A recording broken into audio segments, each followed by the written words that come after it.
So Sivaganga மாவட்டத்தில் இருக்கிற அப்போ அந்த அந்த டிஎஸ்பி ஆஃபீஸில் இருக்கிற ஸ்பெஷல் பார்ட்டி 10 பேர் டிஎஸ்பி ஆஃபீஸில் இருந்து 6 பேர் ஸ்பெஷல் பார்ட்டியாக வந்து அனுப்பி இவங்களை எடுத்துகிட்டு காவல் நிலையத்திலே வச்சு அடிச்சிருக்காங்க.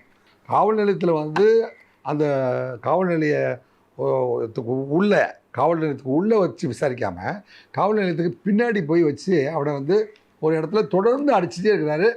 அதை வந்து இந்த அஜித்குமாருடைய உறவினர்கள் வந்து ஜன்னல் வழியாக வந்து ரெக்கார்ட் பண்ணியிருக்காங்க. அந்த ரெக்கார்ட் பண்ணதை நேற்று வந்து உயர்நீதிமன்றம் கேட்டு வாங்கிருச்சு. அவருக்கு தக்க பாதுகாப்பு கொடுக்கணும்னு சொல்லிடுச்சு. ஆக இந்த ரெக்கார்ட் பண்ணும்போது இவங்க வந்து தொடர்ந்து வந்து லத்தியில் வந்து அவங்க அடிக்கிறாங்க மற்றும் பிளாஸ்டிக் பைப்புகளை வச்சு அவனை தொடர்ந்து அடிச்சுட்டே இருக்கிறாங்க.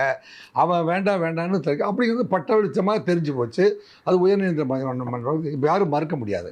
ஆக அடுத்த நாள் 28ஆம் தேதி காலையில் அவனை வந்து என்ன செய்கிறாங்க, வாடா அந்த இடத்துக்கு ஒன்று காட்டு, கோயிலில் வந்து எந்த இடத்துல அவங்க வந்து இறங்கினாங்க, வீல் சேரை கொடுத்ததுக்கப்புறம் அவங்க வந்து எந்த பக்கமாக போனாங்க, நீ வந்து காரை யார் வழியாக கொடுத்து நிறுத்த சொன்னேன், அவன் எவ்வளோ நேரத்தில் கொண்டு வந்து பார்க் பண்ணிட்டு கொடுத்தான். இதெல்லாம் வந்து காவல்துறை விசாரிச்சுட்டு அந்த பின்னாடி இருக்கிற ஒரு ஏரிக்கரை கூட்டிகிட்டு போயிட்டு அங்கேயும் வந்து அடிக்கிறாங்க. மிளகாய் பொடி தூவிய தண்ணீரை அவன் மேலே ஊற்றிருக்காங்க. அது வந்து உயர்நீதிமன்றம் இப்போ டாக்டர்ஸே வந்து போஸ்ட்மார்ட்டம் டாக்டர்ஸே வந்து அப்சர்வ் பண்ணி அதெல்லாம் கண்டுபிடிச்சி கொடுத்துருக்காங்க. கழுத்து பக்கத்தில் அடிச்சிருக்காங்க, முதுகில் அடிச்சிருக்காங்க.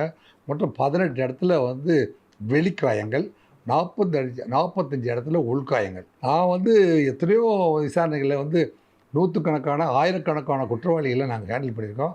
இந்த மாதிரி வந்து இவ்வளவு கடுமையாக ஒருத்தர் அடித்ததுனால ஒரு பெரிய உண்மை வந்ததாக எனக்கு தெரியல.